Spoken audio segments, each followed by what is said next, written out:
This is a real quick one.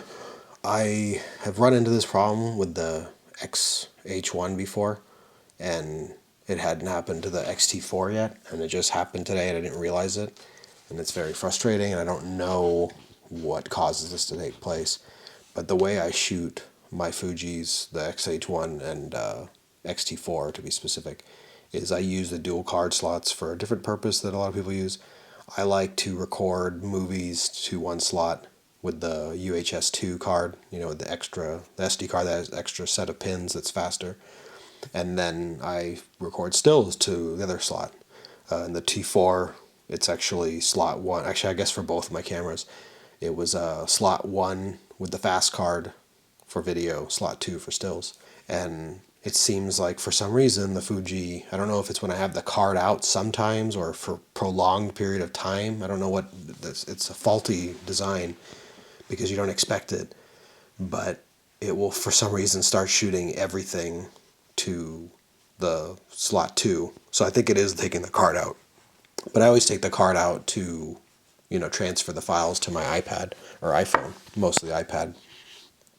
And I just noticed I was starting to film some of these videos today, they're all going to slot 2, which is my slower, it's not a slow card, but a slower card.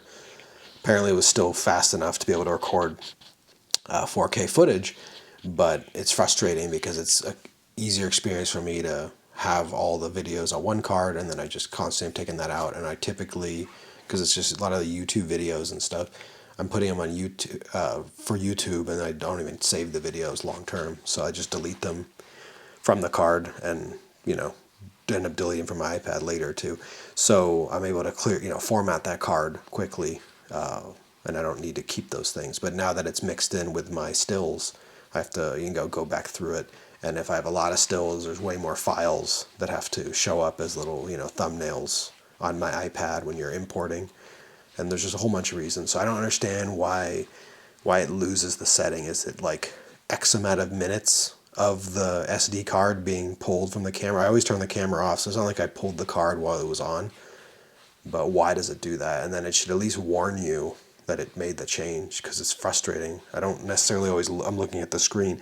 You know, it highlights the card you're on in like a white color. The other one's sort of an outline. So I'm filming, I fixed it, so I'm filming back on card 1. But it was like, you know, I don't know, I'd recorded a bunch of little clips for another video I posted. And after only starting to record the talking head about what that video was about, I noticed, oh, why is it on card 2?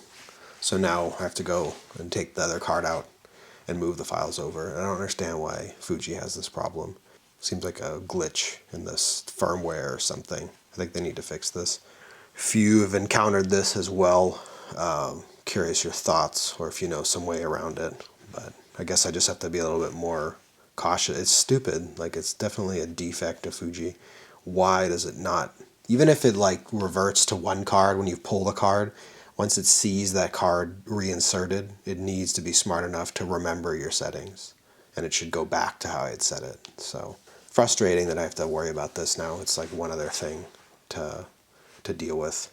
It's kind of amazing that I still shoot Fuji with all these problems, but you know, I still enjoy the experience more. So, but it is kind of frustrating to have to deal with all these limitations.